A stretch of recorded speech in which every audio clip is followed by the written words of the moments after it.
Obrolan psikologi, santai, tapi tetap serius. Sikat, topik kita adalah predator digital. Ini film predator gitu? Buaya? Nih Pak Sutradara kasih saya bahan kali ini unik sekali ya. Seorang mahasiswa Universitas X di kota Pulau X diduga terlibat pembuatan penyebaran konten pornografi.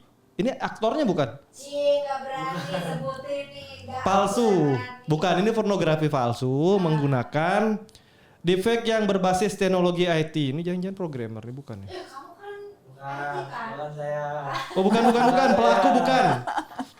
Enggak lah, programmer nggak mikir sampai sana lah. Ini kan cerita bisnis ya. Loh, sebut jurusan. Aduh. Ini luar biasa ya. Kalau kemarin bikin film-film dewasa butuh aktor, butuh artis. Ini nggak perlu. Tinggal ambil foto. Jadi teman-teman hati-hati ya. Kirim foto kita, muka kita ke orang lain, besok jadi film dewasa. Jadi artis dadakan. Makanya. Teknologi deepfake. Wah ini kayak topik kita terlalu ini nih. Terlalu IT banget nih. Saya nggak sampai, nggak paham. Apalagi Kita obrol saya. psikologinya ya nanti. Kamu sekolah di mana? Saya sekolah di hutan sebelah ini. Perhutanan. Kita kembali. Perhutanan. Oke, seperti biasa kita akan bahas secara psikologi ya, bagaimana korbannya, bagaimana pelakunya, kenapa sih sampai seperti ini. Biarpun saya udah punya kecurigaan karena saya punya sahabat baik nih yang ya kelakuannya begini nih. Waduh. Oke, seperti biasa saya ditemani oleh psikolog keluarga kita. Ibu Wolin silakan. Oh iya, oke. Terima kasih Pak Ber. Ya, cuman saya juga bukan psikolog pornografi ya, jadi kita juga masih belajar. Apakah itu? Yang mengurusi tentang itu, maksudnya begitu, bukan psikolog pornografi. Yang saya tahu kemarin di akhir tuh psikologi spiritual ada, psikologi pornografi ini gitu kurang ya. paham saya. Kayaknya banyak peminat dan kalau dibuka. Pak Sutradara daftar? Oh, daftar langsung. Pertama ya. Oh, iya. Orang pertama. Oke, kita masuk cerita ini ya. Cerita ini saya sedih. Tapi ngakaknya ngakak. Karena sebenarnya ini nggak pernah terjadi. Bagi kita yang melihat ini nggak pernah terjadi. Kalau kita bukan korbannya, ya kita nggak ada masalah apa-apa ya. Anggap orang hanya bikin gambar dewasa gitulah. Bedanya gambar ini ditempelin muka kalian. Tapi, Apa perasaannya nih? tapi ini pernah terjadi loh, pernah terjadi. Iya, iya. Waktu Banyak. Waktu zaman gini dulu kayak dulu kan belum ada teknologi belum semaju ini kan. Terus abis itu si Pelaku. koran. Oh, Koran oke. ya, Koran kan foto-foto. biasa ada tuh tajuk-tajuk apa Ah. kan ya. Terus, Diambil. Nah kebetulan aku punya seorang teman yang memang sebenarnya dia artis gitu kan.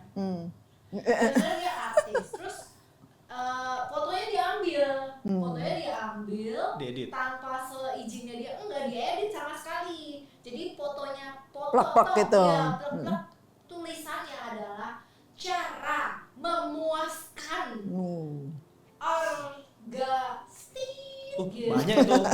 Zaman dulu kan banyak ya konten-konten topik. Kalau zaman dulu kan boomingnya cerita dewasa.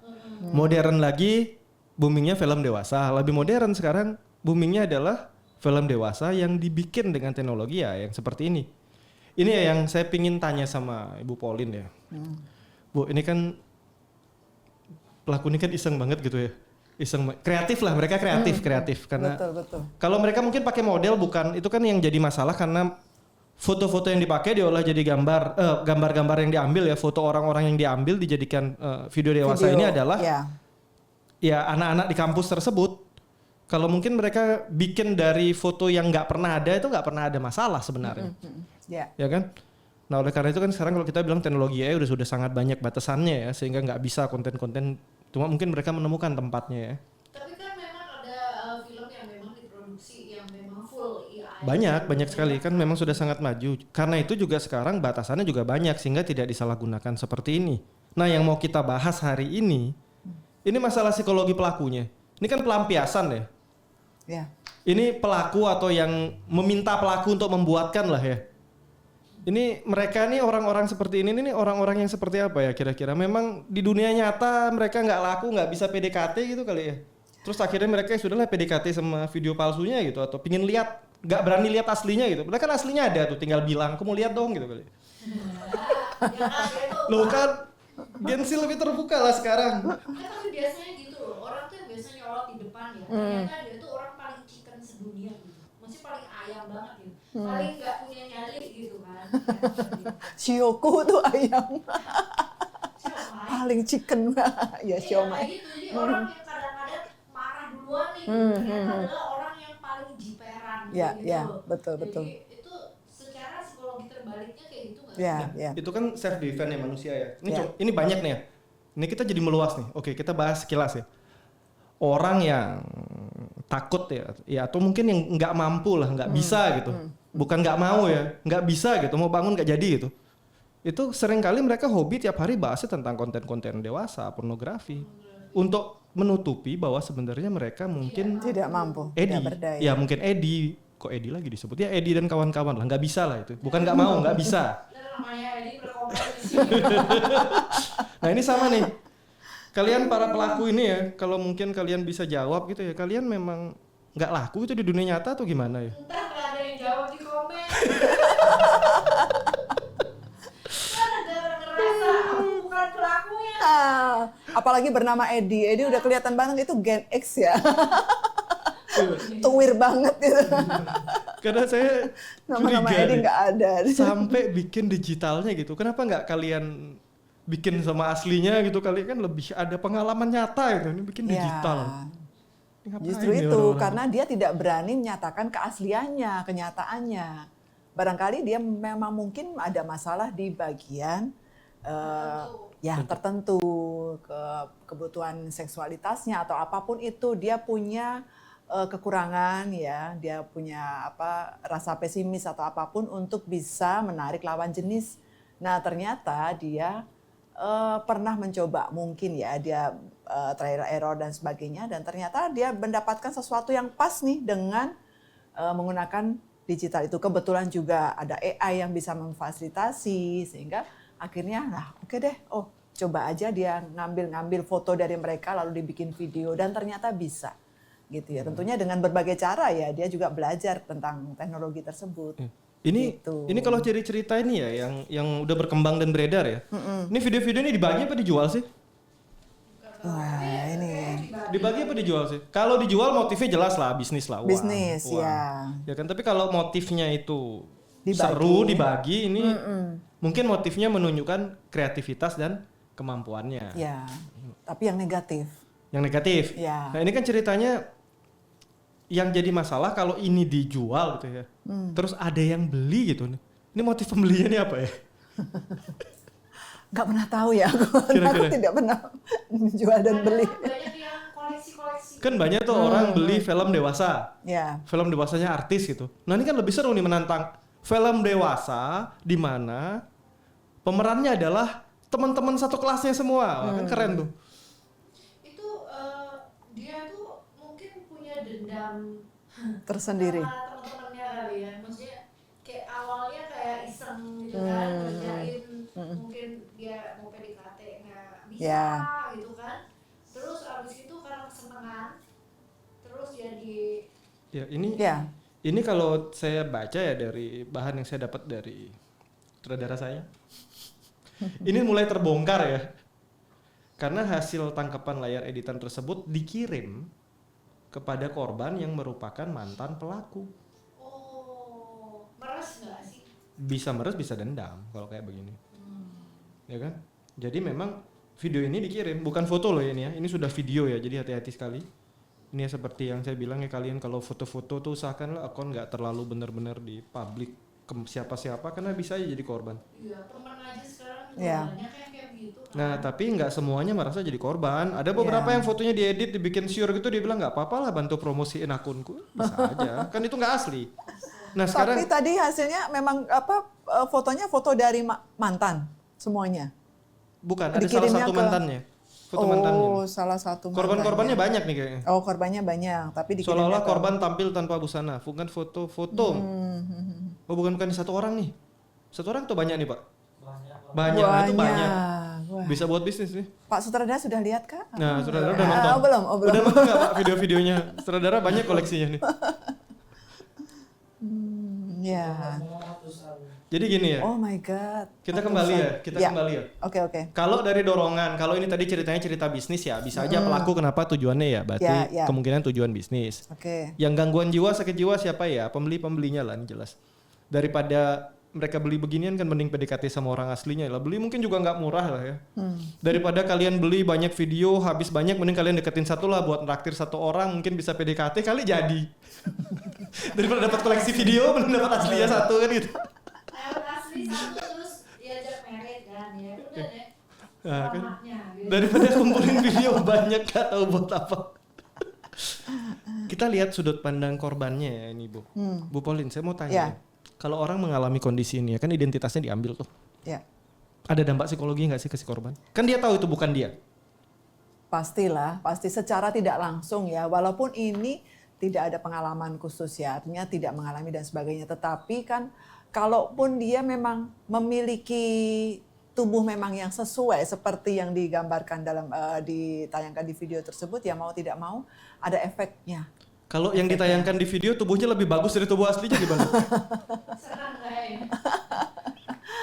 Ya artinya kan kalau memang itu bukan, kenapa harus kita pikirin ya? Apa harus dipusingin? Ya masa bodoh lah gitu. Kalau nggak sesuai, banyak beberapa orang mungkin merasa nggak sesuai kok, nggak sama dengan kamu atau apa. Nah makanya ya cuek-cuek aja lah. Itu kan Salah satu tanda untuk menghindari itu aja. Itu tapi kan yang buat kita yang tidak mengalami itu kan terlihat sangat mudah gitu. Tapi kalau misalkan kan gini ya, kita tuh hidup dengan manusia, di mana manusia itu benar-benar dinamis, di mana manusia punya yang namanya imajinasi, gitu kan. Nah, dengan melihat aja, terus ketemu sama orang yang mukanya sama, imajinasinya pasti langsung kemana-mana. Nah, itu loh yang bikin pada akhirnya jadi kayak takut, betul. Merasa tidak berdaya, merasa tidak berharga, kayak gitu. Nah, itu sih kayak gitu. Ini apalagi kita kenal ya. Ini oh si A itu yang betul-betul kemarin ada videonya tuh. Betul. Berarti bisa dong. Nah, ya betul, janjing juga. Bisa dong gitu dan segala macam. Ini kayak orang bisa lihat, mungkin semua orang pernah lihat videonya, kayak pernah lihat tubuh dia, tapi bahkan dia nggak pernah buka baju depan pacar sendiri gitu kali ya, feel-nya. Bisa. Betul. Nah ini baca. Imajinasi tuh. Ini pertanyaan dari sutradara kita.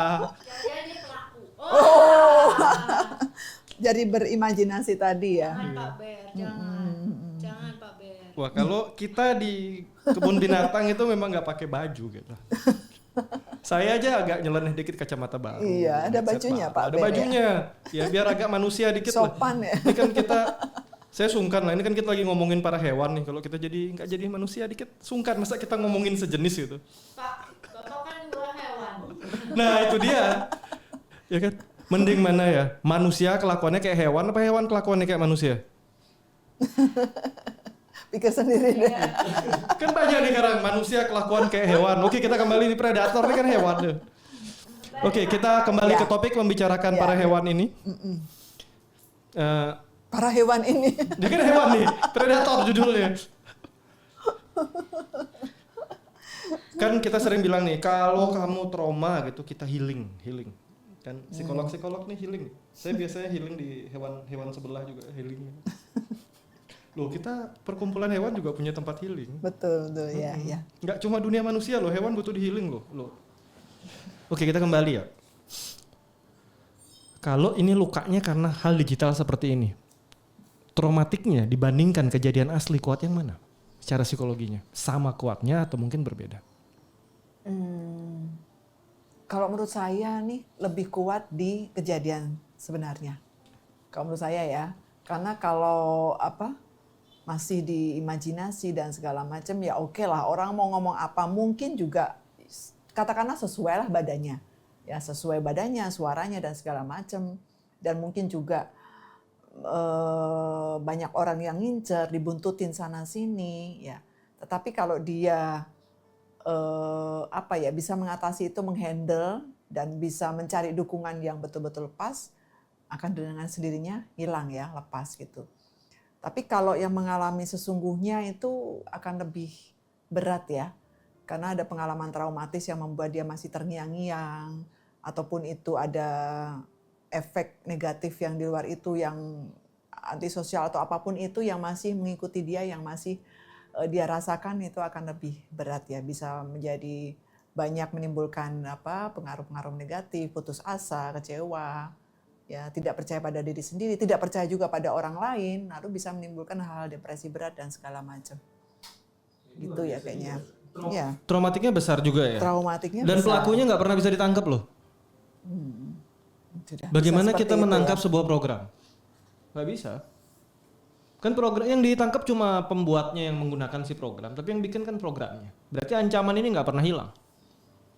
Artinya dan programnya kan nggak mungkin dihapus, kan nggak bisa juga. Di beberapa negara mungkin boleh-boleh aja. Yang membuat program yang tidak bisa ditangkap, tapi orang yang menggunakan program itu ya. Penggunanya bisa, yang membuat bisa. Tapi programnya sendiri kan tetap ada. Iya, tetap ada, betul. Kan nggak ada yang salah sebenarnya. Tuh kayak gini loh Pak. Saya agak bingung. Semua gini, ilmu itu berada di tangan siapa kan menjadi apa? Ya kan? Misalkan ilmu bagus nih di tangan orang yang memang punya bibit jahat, Jadi akan jahat. menghancurkan. Betul. Tapi ilmu yang Destruktif. bagus, ya kan? Misalkan kayak tadi nih program AI dan lain sebagainya, di tangan orang yang tepatnya jadi karya yang luar biasa. Betul. Jadi video, jadi film yang luar biasa, jadi animasi yang wow banget.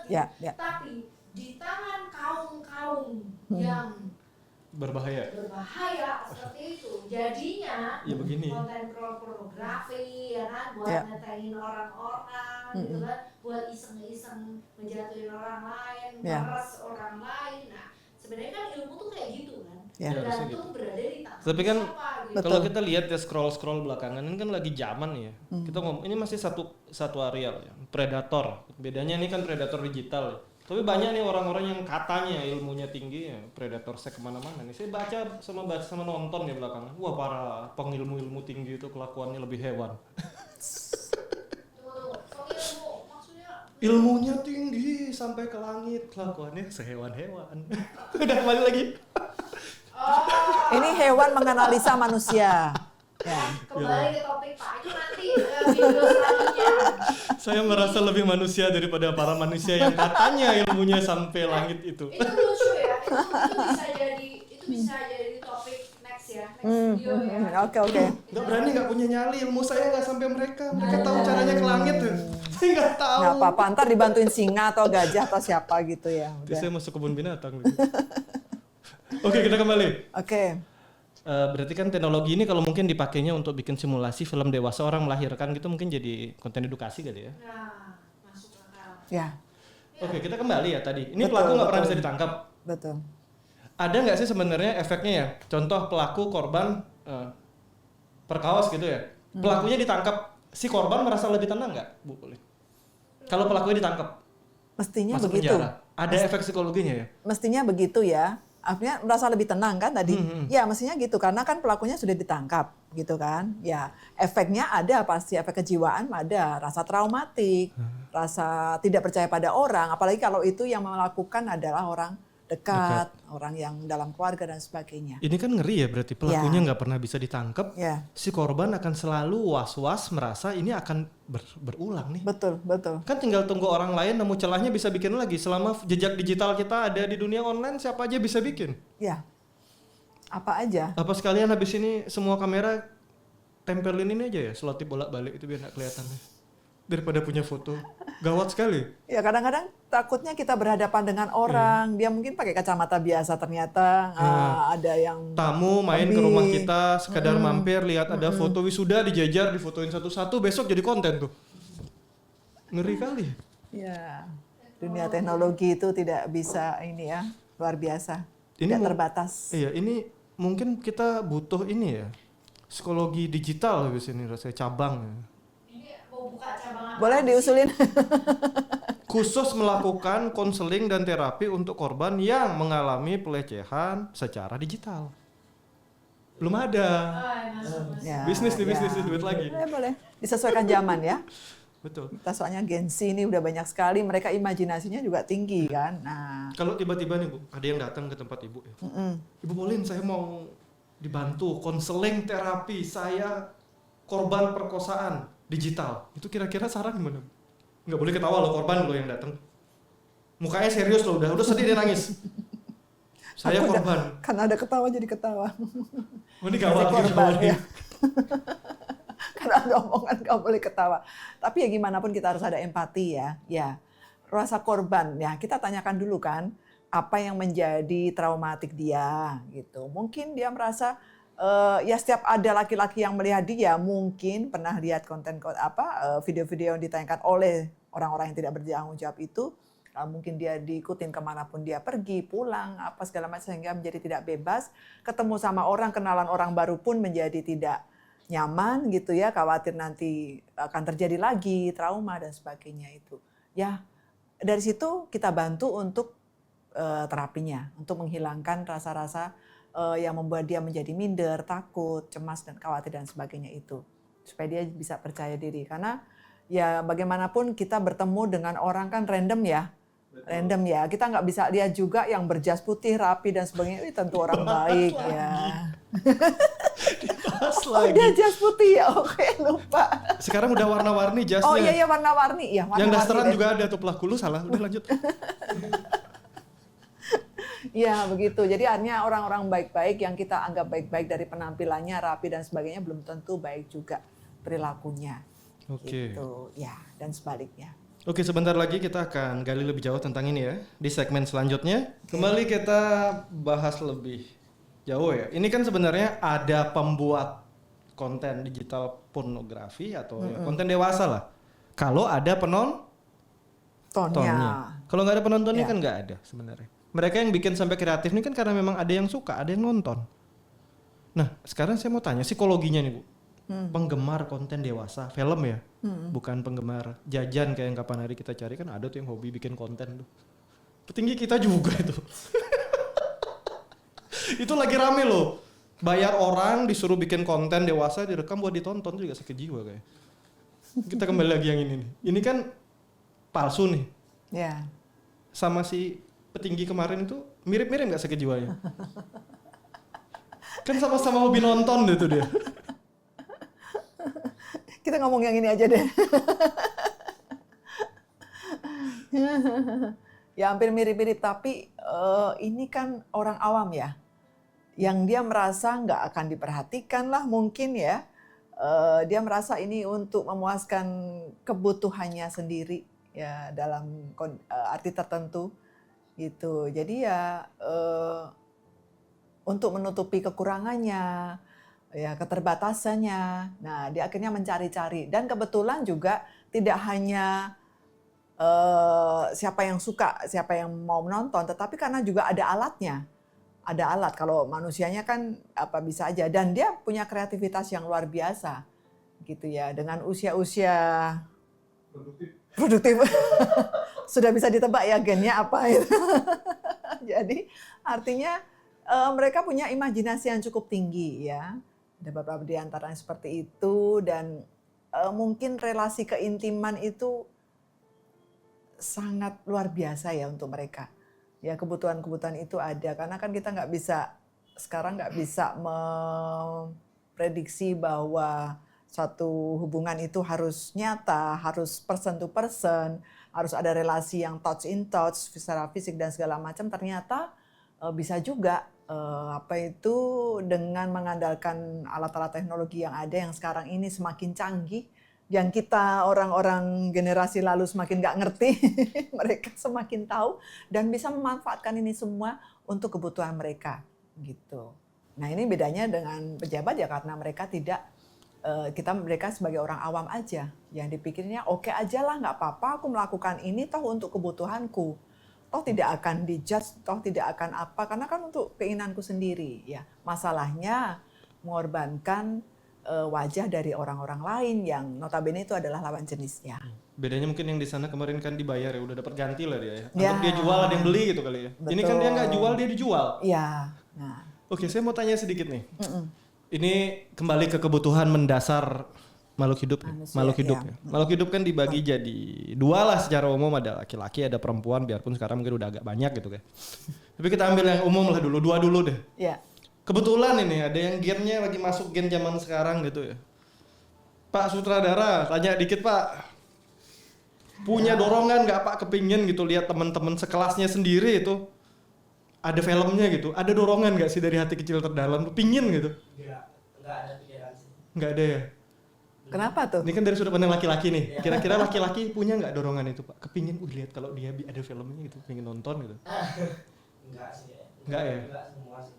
Oke, sekarang saya mau tanya dari sudut pandang lawan jenisnya, dari Ibu Pauline. Pernah nggak kepikir kalau lihat temen laki-laki di kelas gitu ya, membayangkan dia gitu, nonton filmnya gitu? Oh my God, enggak sama sekali. Lintas generasi nggak ada, berarti ini jelas yang bikin sakit jiwa.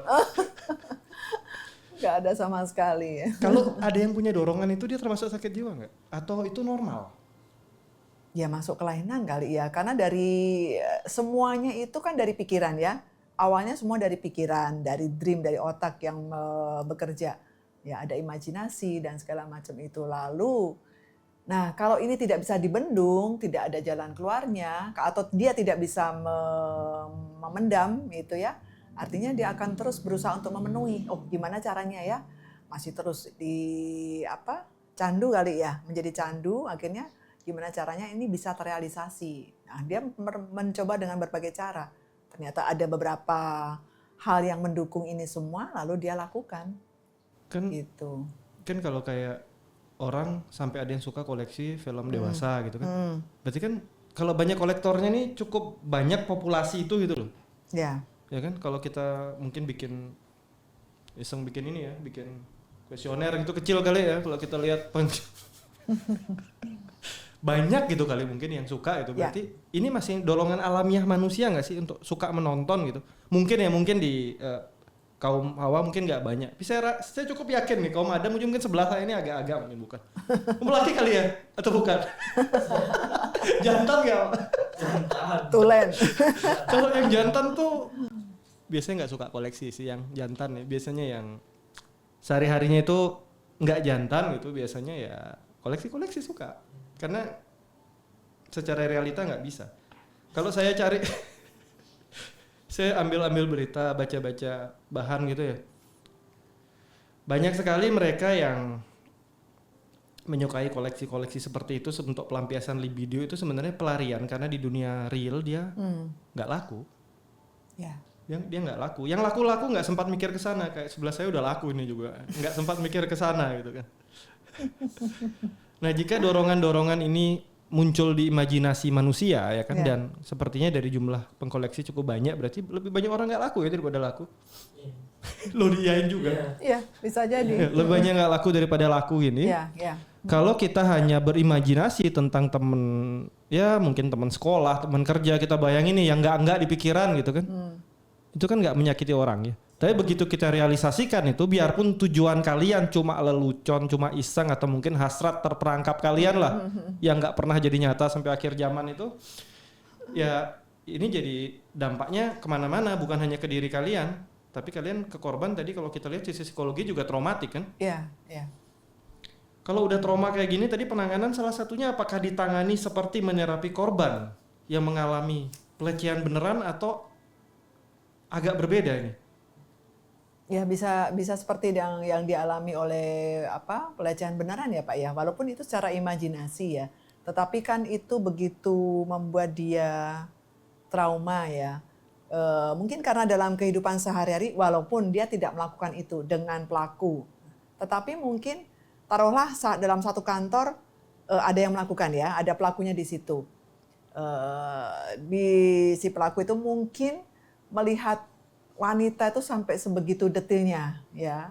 Teman-teman pekerja wanita di sekitarnya itu sampai liatin dari atas sampai bawah, sampai melototnya segala macam kayak gitu kan. Nah, mungkin kan sebagai perempuan atau sebagai wanita kan juga merasa risih ya. Kok si dia ini kalau ngeliatin kayak gitu, segitunya dan segala macam. Terus kemudian yang lain juga merasa begitu. Nah, dengan berjalannya waktu kan lama-lama juga nggak nyaman gitu. Ada apa? Lalu mungkin dia ke toilet juga diikutin, ya mungkin habis itu ditungguin atau apapun. kemana rumahnya juga ditauin, di mana alamatnya dan semuanya. Jadi kan dia merasa juga nggak nyaman itu ya. Itu ya mungkin masuk dalam kelainan ya Pak ya. Dan itu kan sesuatu yang kalau tadi banyak peminat ya memang itu karena sesuatu yang membuat enak kan gitu. Dari bagian otak kita itu kan ada yang membuat kita merasa puas, nyaman, enaknya itu kan akhirnya menjadi ketagihan terus. Saya perluas sedikit ya Bu Pauline. Ya.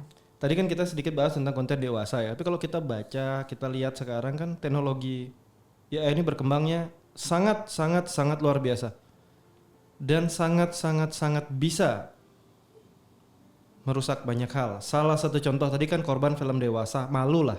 Malu kenapa? Badannya diganti sama badan orang. Tapi bisa juga jadi fitnah loh, yang lebih kejam. Orang nggak nyuri dibikinin konten dia mencuri. Tujuannya apa? Betul. Biar akunnya si pembuat viral, itu kejam nggak juga? Betul, sangat kejam itu karena itu dia sudah menuduh dan menyebarkan ya sesuatu yang tidak benar. Itu kan sangat sudah kejahatan yang luar biasa ya itu. Kayak itu, tapi bedanya apa sih kayak gini ya? Kalau dulu ya bikin konten nih biar kelihatan terkenal gitu, sewa rumah yang besar gitu kayak rumah sendiri, bikin konten kita jadi keren tuh, flexing lah. Ya. Kalau sekarang nggak perlu sewa rumah mahal, flexingnya jalan aja di green screen, bikinin pakai AI, wah kayak orang kaya gitu. Ini juga bahaya nggak sih tapi? Iya, artinya kan apa? Realita makin nggak jelas gitu kayaknya. Makin nggak jelas ya, karena orang sepertinya butuh pengakuan ya. Nih apa dan itu pengakuan itu biasanya sih berbanding terbalik dengan kehidupan nyatanya gitu ya. Flexing tadi itu ya mungkin, tapi itu kan tidak ada pengaruh terhadap tidak mempengaruhi kehidupan individu tertentu ya, tidak mempengaruhi apa jiwa dan sebagainya, tidak menimbulkan hal yang apa sakit mental apa semua. Tetapi kalau yang sudah mengarah ke video seperti ini kan ada pengaruh negatifnya ya, terutama bisa membuat orang juga jadi depresi. Ini kan banyak nih sekarang konten viral juga pakai muka seseorang yang entah orang terkenal, orang nggak terkenal, dibuat untuk bikin ya konten biar kontennya viral lah. Entah itu dibuat hal yang terkait tadi mungkin video dewasa atau mungkin dibikin video lucu-lucuan gitu, sekedar buat iseng gitu. Ini pelaku-pelaku yang bikin-bikin kayak gini termasuk juga bermasalah nggak secara mental atau hanya sekedar kreativitas iseng berlebih biar diakui gitu? Ya, sebetulnya ada dua hal ya yang bisa diungkap di sini. Yang pertama tentang kreativitasnya. Kreativitasnya untuk apa ya menjadi viral, ya menjadi terkenal, menjadi apapun itu, lalu seluruh dunia bisa lihat ya, oh ini luar biasa, bagus gitu. Dengan cepatnya, dengan sekian detik udah langsung oke. Tetapi yang kedua adalah temanya atau intinya, artinya dia memviralkan apa. Kalau memviralkan hal-hal yang positif, tentunya akan mendapat feedback yang positif juga kan. Nah ternyata ini memviralkan hal-hal yang negatif, yang kadang orang tidak bisa melihat batasnya. Oh ini negatif ya, tetapi orang yang menonton mungkin ada yang merasa puas, senang. Ini lucu, ini orang misalnya viral-viral yang lucu-lucu, yang sebetulnya itu memalukan ya bagi orang-orang tersebut, tetapi dibikin sesuatu yang lucu gitu. Nah, kita jadi ketawa, padahal di balik itu semua ada sesuatu yang menyakitkan, membuat malu, orang menjadi tidak percaya lagi dan sebagainya itu. Nah, itu yang sebetulnya masalahnya adalah di situ, Pak. Ya, dan ini sepertinya akan jadi sebuah ancaman yang bahaya sekali di masa depan. Ya. Karena batas antara realita dan digital itu sudah tipis sekali ya sekarang. Kita kayak hidup di dunia yang kita nggak benar-benar tahu ini asli apa enggak. Betul. Dan bahkan, generasi sekarang juga nggak ada rasa pekanya mungkin ya. Kurang mungkin ya generasi akhir-akhir ini. Artinya mereka merasa ya aja have fun aja deh. Mungkin ada rasa cueknya tadi. Dan akhirnya digital kalau dulu ya ada bukti video orang percaya. Sekarang ada bukti video orang nggak percaya. Ya betul. Akhirnya ini kan juga jadi sesuatu yang mengancam juga kepercayaan. Betul, karena kita merasa ini yang mengirim orang yang penting nih, tapi dibilang hoax nih. jadi kita nggak percaya ini mana yang benar jadinya. Dan kalau kita mau lihat ya konten digital yang banyak disukain orang ya, saya tidak bilang semuanya, tapi banyak sebagian besar suka menonton. Kalau kita mau survei kecil-kecilan mengamati cerita apa sih aibnya orang, ya kan? Rumah tangga orang yang berantakan seru ditonton, orang bikin salah seru ditonton, jempolnya banyak. Hatinya banyak, makin bikin aib orang makin ditonton. Ini kenapa ya?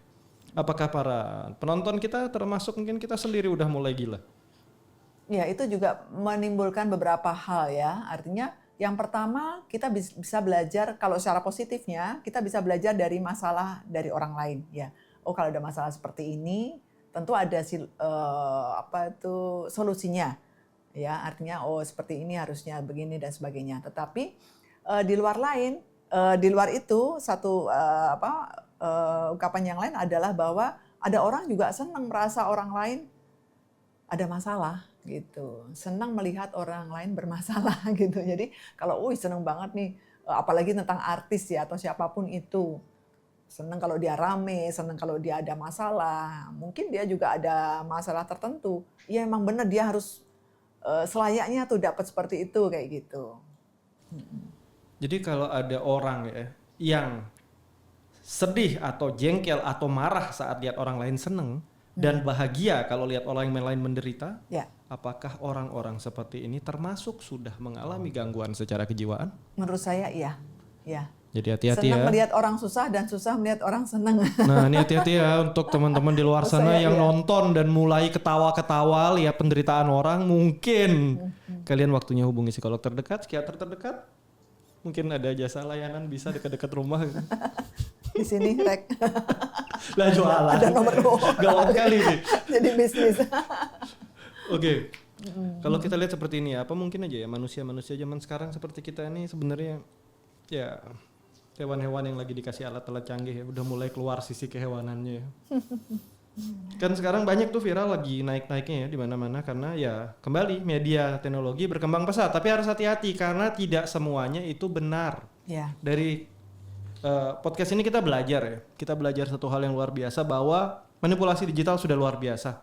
Jadi yang kalian lihat di konten-konten itu belum tentu asli. Jadi jangan terburu-buru menghakimi. Dan lagi kalau itu kontennya konten yang kesedihan dan kalian seneng ya itu konten penderitaan orang gitu ya. Terus kalian mulai seneng kan kapok kamu, nah itu hati-hati. Mungkin kalian juga sudah waktunya untuk berkonsultasi. Betul. Oke, berarti tadi kita udah dapat kesimpulan bahwa kalau itu gambar keluar, video itu keluar dan bahkan orang aslinya tidak melakukan apa-apa, ada sebuah traumatik yang nggak kalah besarnya sama itu kejadian terjadi secara real di lapangan ya. Jadi hati-hatilah untuk menjaga jejak digital kalian, foto-foto kalian usahakan ya private ke orang-orang tertentu lah akunnya. Kecuali memang kalian seorang public figure yang mau nggak mau. Dan mereka yang jadi public figure, kenapa mereka berani jadi seorang public figure? Karena mentalnya memang beda. Kan sekarang banyak public figure dadakan. Mentalnya nggak siap, udah terkenal duluan. Akhirnya apa? Sakit mental. Karena belum waktunya. Kalau dulu mereka yang naik sampai jadi public figure, perjalanan karirnya nggak sebentar. Tekanannya sudah kuat. Saat mereka mungkin dijadikan viral yang enggak ya mereka nggak pengen lalu. Karena kenapa? Mereka sudah dipersiapkan dan sudah mempersiapkan diri lewat perjalanan hidup yang panjang. Betul. Tapi kan sekarang enggak, kepinginnya cepat viral, cepat laku. Instan. Mentalnya naik instan, begitu terkenalnya yang negatif gitu terus mulai nggak berani keluar kamar. Jadi lebih nggak enak ya artis yang zaman sekarang ya. Menjadi orang biasa aja deh ya. Nah ini korbannya orang biasa semua. Nah justru itu, yang jadi orang biasa aja tetap masih salah ya. Ya mungkin mulai laku lagi lah handphone tanpa kamera itu. Ya betul. Tetap kita hati-hati ya, apalagi ya yang perempuan-perempuan maaf ya kalau pakai baju jangan terlalu ketat lah ya. Kadang-kadang kita nggak tahu siapapun, minta tolong dong difotoin gitu kan. Mungkin dia juga curi-curi pakai HP-nya sendiri, fotoin juga gitu kan. Kita nggak tahu ya trik-triknya. Sekarang bajunya nggak ketat diganti badan orang lain gimana? Iya betul. Iya ya serba salah juga. Tapi buat mereka yang badan nggak bagus-bagus amat ini bantu banget loh. Gak perlu diet ketat. Udah bisa bagus. Kan banyak tuh. Kapan hari itu booming ya. Cerita dating online tuh wah di foto keren. Video-video yang diposting luar biasa, ketemu aslinya ya ampun lebih luar biasa lagi. Ini sutradara pengalamannya banyak nih ya. Jadi artinya orang tidak bisa menerima dirinya sendiri mungkin ya. Udah dibantu Betul. dengan alat canggih seperti itu. Ya. Oke, dari video ini kita belajar yang pertama untuk hati-hati untuk para pelaku yang tidak benar-benar bisa ditangkap karena yang ditangkap adalah yang membuat dan memanfaatkan sebuah teknologi ya Jadi pelaku sebenarnya komputerisasi yang sudah semakin canggih ini, dan ini akan selalu hidup berdampingan sama kita sampai ke depan nanti. Harapan kita adalah regulasi yang bisa mengatur ini untuk bisa lebih dibatasi. Harapannya apa sih, hal-hal seperti ini nggak perlu terjadi lah. Orang nggak paham apa-apa, keluar video-videonya, dan akhirnya ya secara traumatik dia jadi punya trauma. Dan ini luar biasa bahayanya. Kemudian orang tidak berbuat kejahatan, difitnah. Kemudian yang menonton semua kasih jempol, kamu pelaku kejahatan. Padahal mungkin orang aslinya nggak pernah kemana-mana, nggak pernah bikin jahat. Ini juga udah mulai banyak beredar ya. Jadi untuk para sahabat di luar sana yang nonton podcast ini, bijak-bijaklah. Tontonlah tontonan yang memang benar-benar ya, memang bermakna dan bermanfaat lah. Kurangi nonton penderitaan orang lain lah. Dan juga jangan meratapi penderitaan diri sendiri juga ya. Oke, ke depan nanti kita akan bahas nih. Ini lagi banyak predator. Kali ini kita masuk ke predator digital. Nanti ke depan harapannya kita kumpulkan data dulu ya. Karena lagi ada banyak predator yang lagi berkembang. Predator asli dan sangat berbahaya. Yang tadi kita bahas sedikit-sedikit lah. Sentil-sentil sedikit. Itu predator asli berbahaya lagi booming. Karena lagi viral. Dulu gak ada yang punya nyali viralin. Sekarang udah viral. Semoga kita bisa belajar ya. Yang kita belajar di podcast ini apa sih? Kondisi psikologinya. Kenapa mereka seperti itu? Padahal mereka kan orang-orang luar biasa. Kenapa mereka memilih melakukan hal-hal yang ya benar-benar. Oke? Kita akan jumpa lagi di Siket episode yang lain. Mungkin masih tentang predator yang lainnya. Sampai jumpa kembali. Terima kasih semua. Makasih. Bye-bye. Bye.